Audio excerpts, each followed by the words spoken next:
Praise the Lord, everyone. Thank you for tuning in with Dr. Lesia, the Preacha-OK. So this is diary entry number 19. Yeah, 19. It's in Roman numerals, so that's why I hesitate sometimes. But it's called The Telephone. I just read it and it is so funny. But see, my handwriting is so chicken scratch. So I be struggling. So anyway, I need a marker. Actually, I want to use the marker that my daughter made, but it's in my room. All right, so diary entry number 19, the telephone. This is so funny.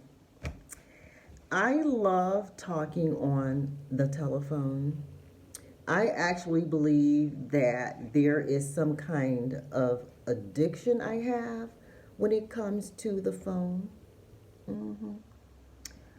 There was a time when my little sister and I were fighting over the phone. This is so funny, guys. My baby sister and I were fighting over the phone. I am a senior in high school. I'm 17 at this time. She was 3 years younger, so she must have been in like ninth grade. I picked up the phone, dialing a number, and she picks up another phone and starts dialing.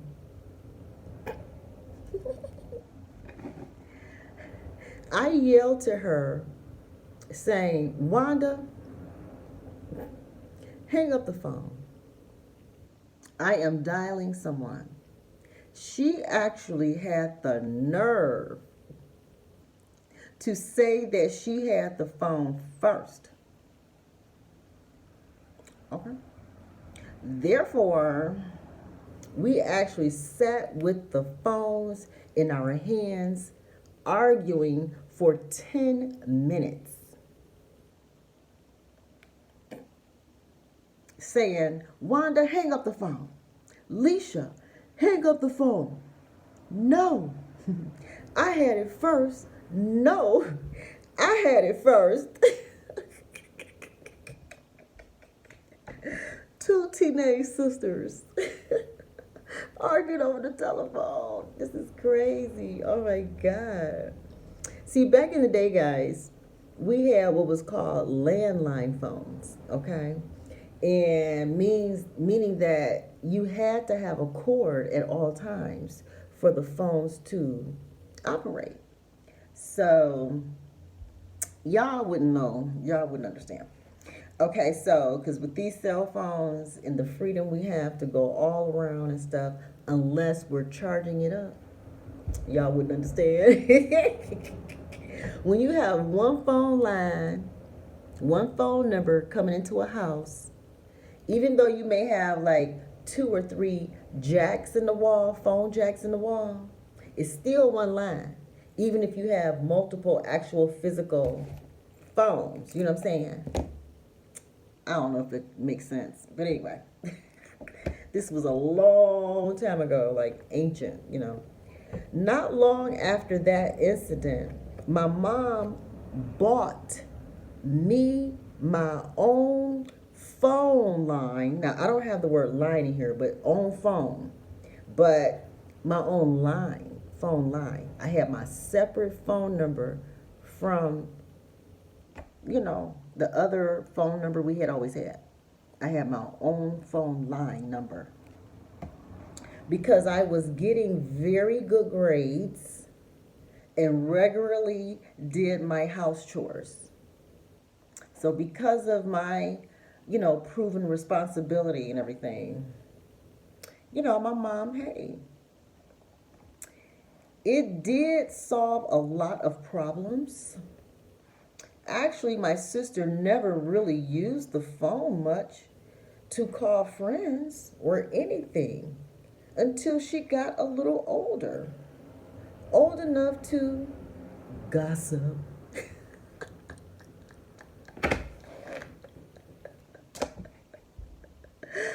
Ooh, Wow, this is so funny. So the problem had been, well, the problem was, is that she was growing up. She didn't really use the phone before. Now she's a little older and want to use the phone, and now there's competition. Competition. Interesting. Competition over the phone, for the phone. And the solution was get another line. So that both the girls can talk on the phone as much as they want. With no arguing, right? It's called working parents. Working parents. You know, when you have money like that, you know. So that is so interesting.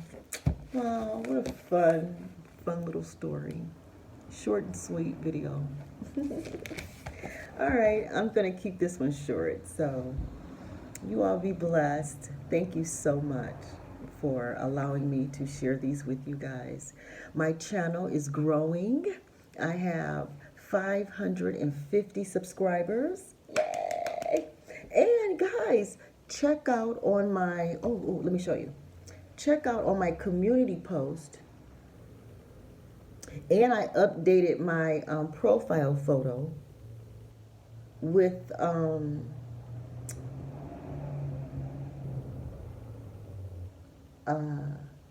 I'm a part of a network, you know, a church network now. So I'm not just on my own anymore, guys. So basically what happened, let me testify real quick. So after my very first sermon, you know, after I opened my church and I had my very first sermon, within an hour of me uploading my service, the sermon, onto YouTube, within an hour, this network, I'm familiar with the founder of it. You know, I've known him for some years, Apostle Bishop Williams. And so, but anyway, within an hour, he contacted me to join his network.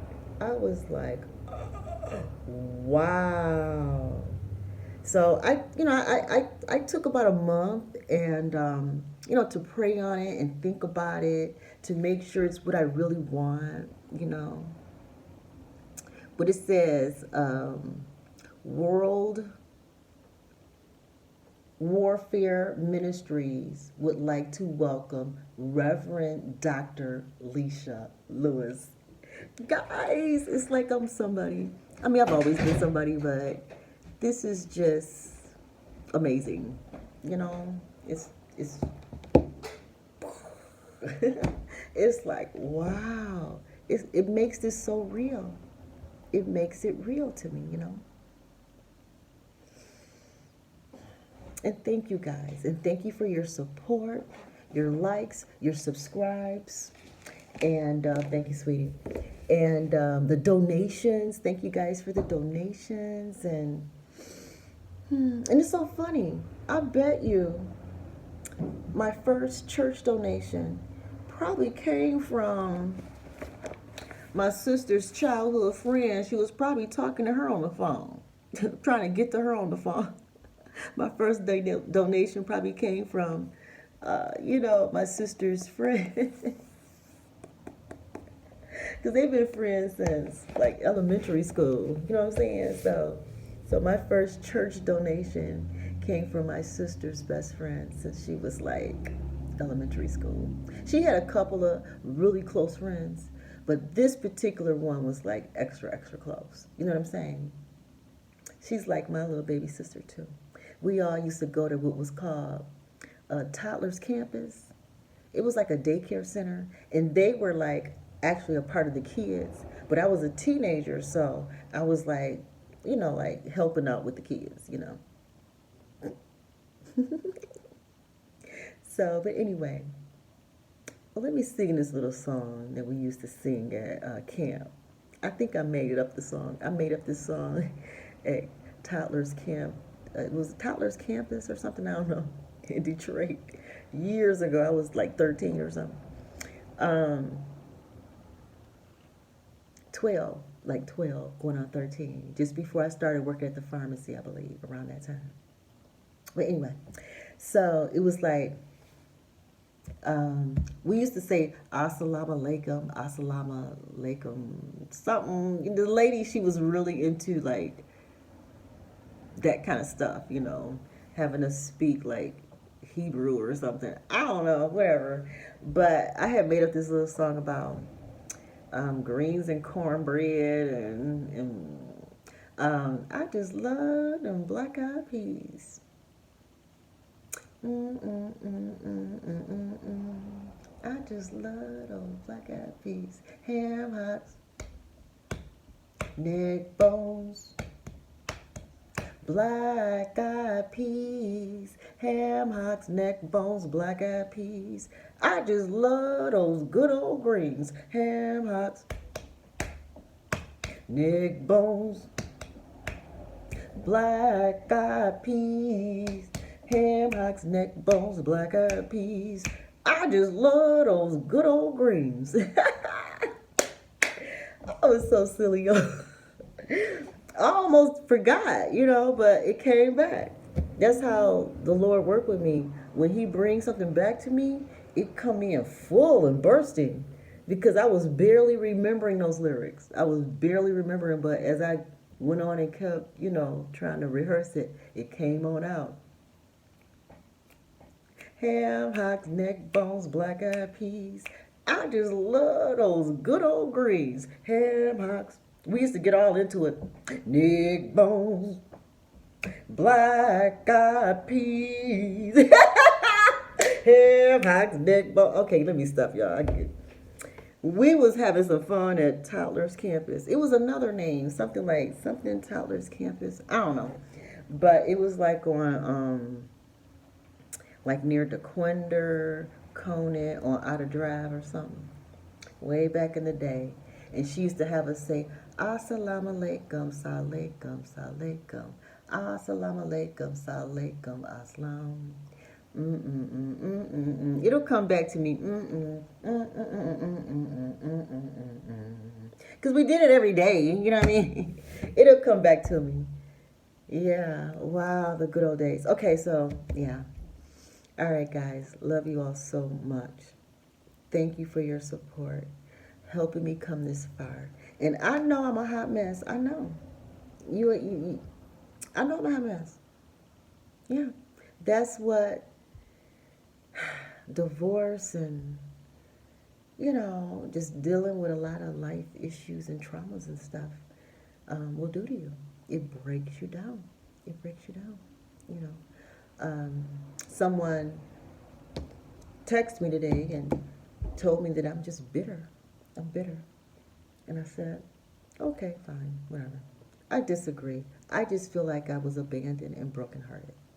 I'm abandoned and brokenhearted. I mean, not as strong as before. I've come a long way. This person has no idea how much growth I've crawled my way out of 5 suicide attempts.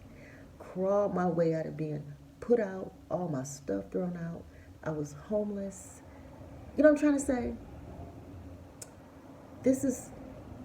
Bitter is not even, let's look up what the word bitter is. Hold on. Give me 2 seconds, guys. Because I know what being brokenhearted is. I know what depression is. Anxiety.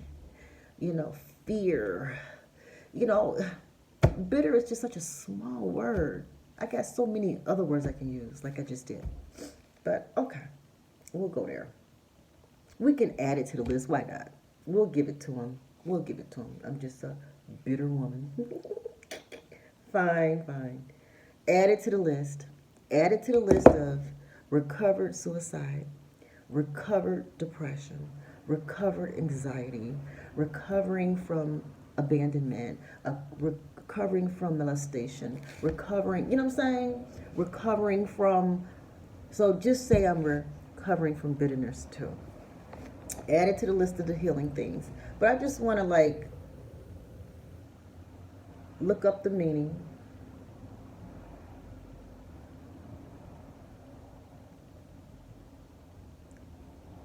And having a sharp, pungent taste or smell, not sweet. Okay. So he's saying I stink. I don't taste good and I stink. We've never ever met. Never ever met in our lives. Ever. So I think it's weird for a person to basically say I smell. You know, I stink. Okay, so I stink. Fine. I've been called so much worse, so, you know. I have felt as low as a hole can go. You know, I have felt that way. So if bitterness outbeats being a hoe, and if bitterness outbeats being depressed and suicidal and all the other stuff I've experienced, then put it up there. I guess I just stink, guys. I stink. So I blocked them. You know, why talk to somebody who thinks I stink? Is it because I'm black? Do I stink because I'm black? I'm just wondering. But anyway, especially you have never met me, and I stink. Bitterness is a stinky thing. But I bathe, you know, but if they're not talking about physical stink, maybe he's saying that my personality stink, my attitude stink. I don't know. Something stinks about me. And, okay, well, I'm still healing. Open wounds will bleed and probably stink. I'm still healing. I mean, there's no doubt. I have a whole YouTube channel displaying my healing process. I have cried on this YouTube channel. I have shown my butt. I've shown my best days and worst days and everything in between. So I'm healing. I'm healing, healing. One day at a time. One day at a time. So I apologize for those who, you know, consider that I'm cruel. I apologize to those who consider me a liar. I apologize to those who consider me bitter. I apologize to those who feel like I'm not worth investing in no more. That I just not worth that. Just stink. It's okay. Just join the crowd of other people who think really low of me. Well, I thank God that I think more highly and that I'm a star and I'm on my way up and ain't nobody gonna stop me but me, and I'm done stopping myself. I'm done. Not that I've ever really been the one, but you know, I have agreed to some things, and because of my own loyalty to myself, I had to end up in a very low place in life, being loyal to myself, making sure that I keep my vows in certain situations, making sure that I uphold the law in certain situations. And it is what it is. And yeah, making sure I stayed married and making sure I stayed in the position of motherhood has put me in a position to look like a broke down, hoish, lying, cruel, bitter, you know, just broken person. And, you know, I'm sorry, guys. That's all I can do is apologize. And so I just blocked everybody in my life, really. Why talk to people if it's just going to end up them calling me names? So I'm just not going to deal with people no more. I don't want to be married anymore. I don't even want a relationship anymore. I'm just done. As far as new friends, I don't even want new friends anymore. You know, I have a very few family members that even interact with me, so I'm just content with that, and just continue to serve the Lord, and you know, and as He leads me to open a church, I'll do that. But I ain't got to be all buddy friends with people at church. No, just do my job. Do my job as a pastor. You know, preach, teach. You know, offer services to the community. Make sure people are allowed to use their gifts. You know, it don't have to be nothing all overly emotional and overly attached and all that. I don't, just stay solo, stay focused. I'm 54. It's not like I'm a spring chicken. I thank God for the 32 years of married life, and I thank God for all the dating that I had before those 32 years. So, at the end of the day, I've been some man's pleasure since age 5. Since age 5, I've been some man's pleasure and have never really gotten any real benefits out of it other than just being called names. That's what I got out of all of that dating, And it's interesting, the person that called me bitter is 70 years old, never married, no kids. So he's lived a life of just running through a bunch of women, not being committed, but called me bitter.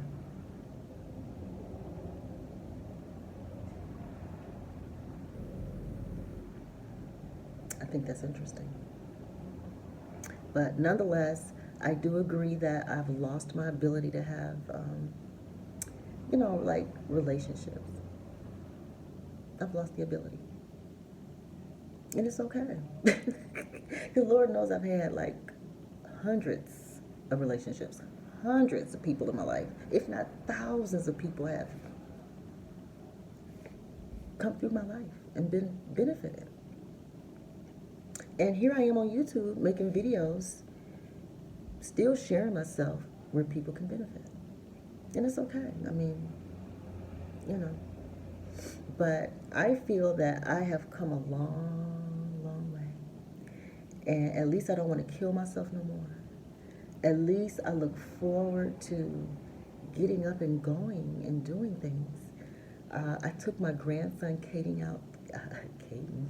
Caden out. Like I told you guys, I'm losing my ability to even to pronounce words and stuff anymore. It's really intense. So I took my grandson Caden out and to get like some football cleats and football gloves, and he wants to be a football player. Well, he's a football player at school, and he's taking after his grandpa. His grandpa was a football star. He started in middle school and was a high school football star and a college football star, and that's where I met his grandpa in college. And so I'm really proud that our grandson is taking after him with that football thing. So I'm going to be at my grandson's games, cheerleading up. Oh, God. Acting just as bitter as I want to be at my grandson's game. Okay. I can't wait. Because I used to be at his grandpa's college games, okay? Wearing his little jerseys and everything. I was at the college games wearing my boyfriend's jersey, and I ended up marrying him. I felt like Simone Biles. Yeah. Because, see, I was a cheerleader gymnast type, and I ended up, marrying the football star at my college, Because y'all know I want her to play me in my movie. When my movie come out, I want Simone Biles to play me in my movie when it comes out, when Tyler Perry notices me and casts me. Pull me into the industry. I want Simone Biles. She's married now. I don't know what her husband's last name is, but she's married to an attractive football player. Oh, okay, guys, let me stop. Click like, subscribe again. Thank you all. Share my videos.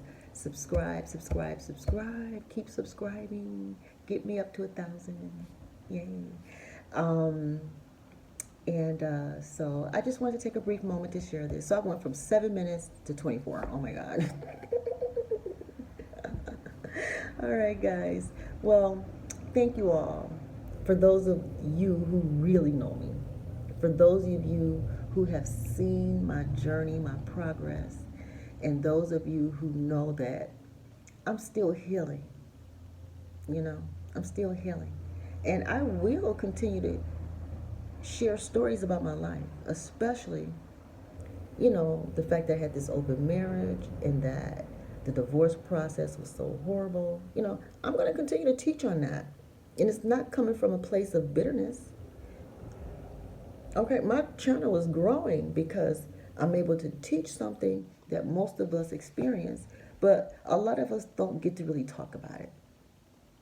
We don't really get to talk about it until way after the fact. So if I can share some stuff now that will keep people from getting divorced, keep people from mistreating each other, well, I'm going to do it. Okay?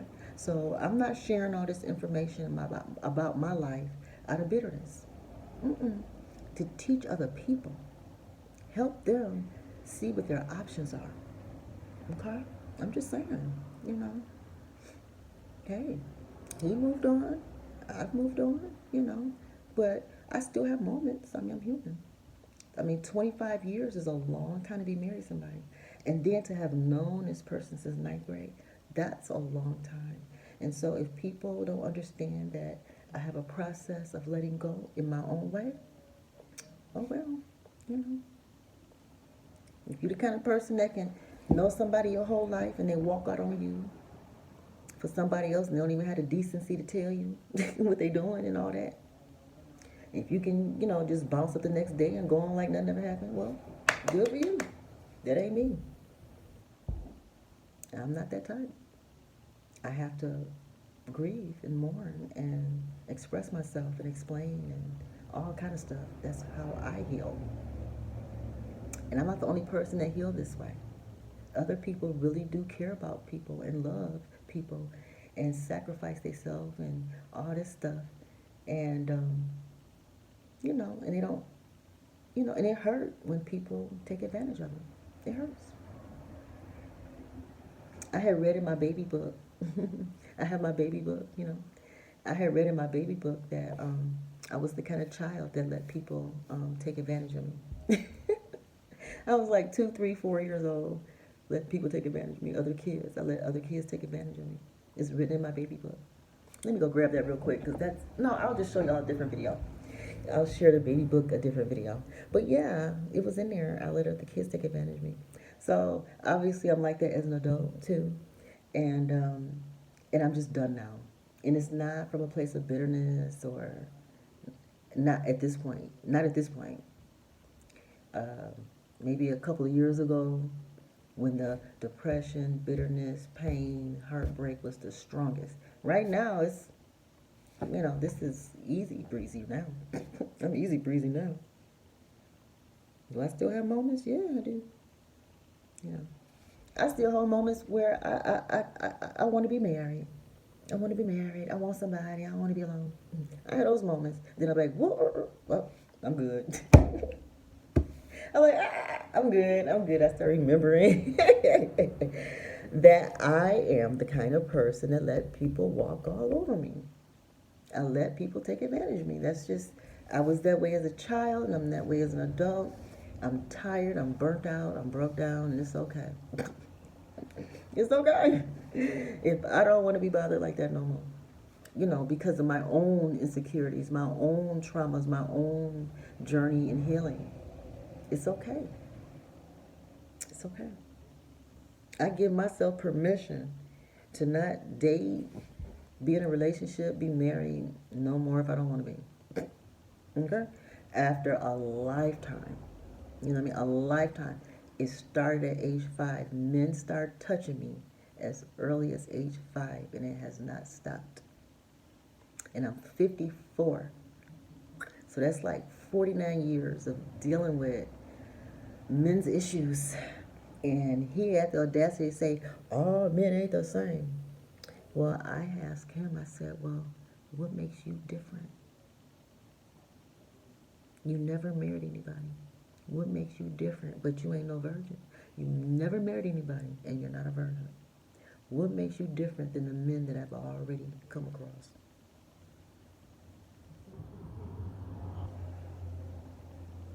Crickets. All right, guys. You can also donate to my channel. My Cash App is $. See the H in there? I'm losing my... I hate it. It's crazy. $, Dr. Lesia the Preacha. Okay? Bye, guys.